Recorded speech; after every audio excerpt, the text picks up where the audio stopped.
how do you think Nobiskrug has changed? Or how do you see the new DNA of the company?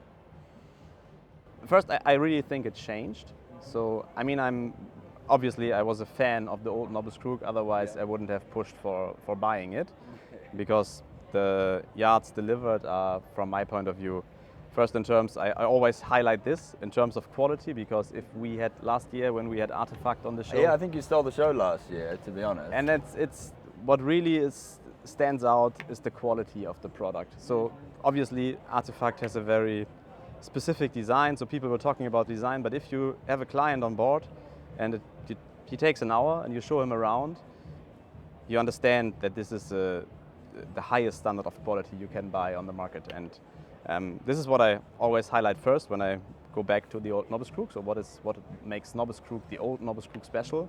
It's quality.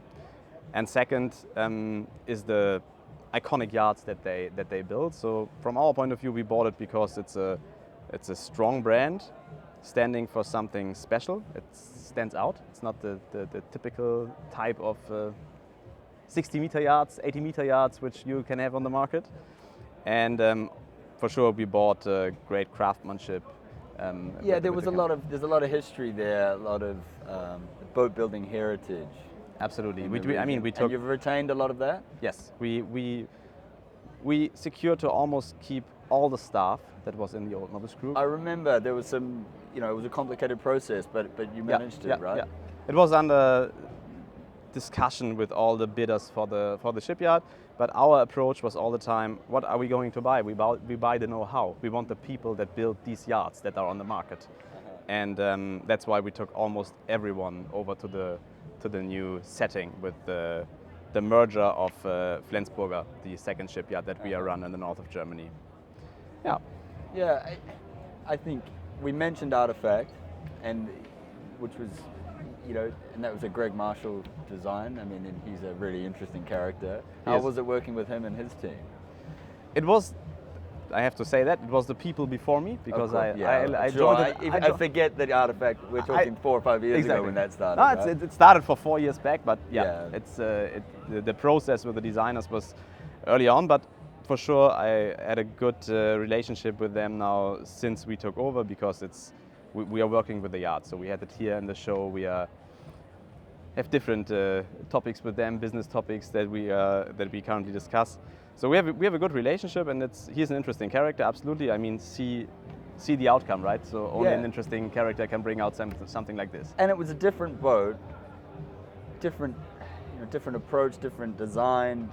That takes more time and that takes patience as a yard, right? Like, I think, is that something that Nobiskrug differentiates themselves with, is being willing to, maybe it does take slightly longer, or maybe there's more cost involved, but if you want to take a risk and do something unique and different, you have to do it. You can't just produce the same thing. Yeah, we associate ourselves with exactly that market segment, but also, and that's what I need to stress. So if a project comes along as Sailing Yard A or Artefact, we are one of the shipyards prepared to look into it and to do it. There are many shipyards that wouldn't do it, because exactly of what you just said. It's a different complexity, a different risk profile. It's something new. It's nothing you have in line and can reproduce. Exactly, and why do that when you can build another 3 easily? You've got all the parts, you've got everything there. And why disrupt that delivery schedule? And we stand for that, and we did that in terms of the products that were delivered very successfully in the past, because, as I said, they are outstanding, they are unmatched. The reason why it was this fuss around Artefact last year is because it's Artefact and it's not one of the other 80 meters which are on the market. So, but as I said, I have to stress that in this core segment which we are in, which we did, if you see the heritage and the yachts delivered between 60 and 90 meters. There are also a lot of yachts that we build which are more normal than Artefact, and we go for these as well. And this is kind of the business that we also have to have and want to have. You can't break the mold every time. Exactly. Yeah. That's not working. But every now and then we have to, and we are prepared to do it, and we can do it. I think we proved we can do it. How have you found, with being so custom as you are, it leaves you a little more exposed with things like the supply chain issues or contract pricing looking forward? it's quite a challenging time for a custom yacht at the moment. I'm sure it's adding a layer of complexity to things like contract pricing and structuring for you looking ahead 2-3 years in the future. But I need to say, you are right. Having more complexity, having a longer lead time, obviously it adds on with the problems in the supply chain, but everyone has it right now. So it's not a Nobiskrug topic to deal with. It's a shipbuilding topic to deal with, as it is a car manufacturing topic to deal with. Exactly. So and our approach, or my personal approach, which I applied to the company, which was there before already, but which I stress is, I mean, in the shipbuilding business, in the superyacht business, our value add is like something between 20 and 40%. So 60% comes from the supply chain, at least 60%.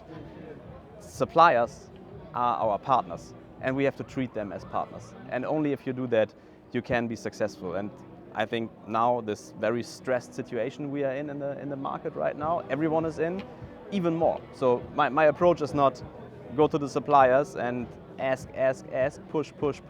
The idea is, how can we address the issues we have together? How can we address it together?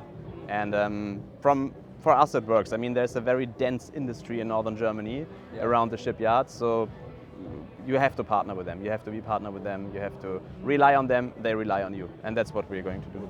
All floating in the same ocean, right? And I think my last question would be, is there a particular project coming up that you think best showcases the next evolution of Nobiskrug? So we signed recently 2 contracts, and it's a little bit. Well, this can be your opinion. I mean, exactly. It's my very personal judge, and I said that to the media before 2 or 3 weeks back, so I can repeat that right now. Project Orkan, 83 meter. Harrison Eidsgard design. It's pretty cool. The design is so cool. Yeah. It's like it touches me personally. I can see the excitement. It's like I saw it first time and I was like, wow, if I would be in the position to buy a yacht, it would probably look like this one, because it's very pure, very pure. But at the same time, if you look at it from the front, which is always a very important perspective from me, it's so strong. And that is, I like this combination of classic purity and strength, really strength. If you look at it from the front, it's there, it's so present. If you as a CEO is that excited about a project, that must be infectious for the rest of the team as well, right? It is. Thanks for the question. Yeah. We have a great team. We really have a great team. We have a perfect mixture between actually 3 sources. So first sources, we have the people from the old Nobiskrug, which we took over. Then we have people with 30 years of experience within the company. You can't lose that, yeah. Second, we bring people from our other shipyard, from the second shipyard in Flensburg. It's also a 100. This year we had 150th birthday. So we have very experienced people, company with long heritage, but different products. But they bring things to Nobiskrug products which are really valuable. And third source is obviously, I mean, I don't want to say I have a different approach than other CEOs, but I'm not for ages in the industry. So I was in automotive and was in consulting. I'm now for quite a few years in shipbuilding, but I have also other things in mind. I have other people from other industries I met, which I bring to the company. And this 3 sources, combining it from my point of view, I have a team, I build a team, my directly supports are exactly what I was looking for, and we have a strong core team running the shipyard, which I'm really proud of. Great. Well, we look forward to seeing that project when it finally hits the water, and thanks for taking the time. Thank you. Cheers.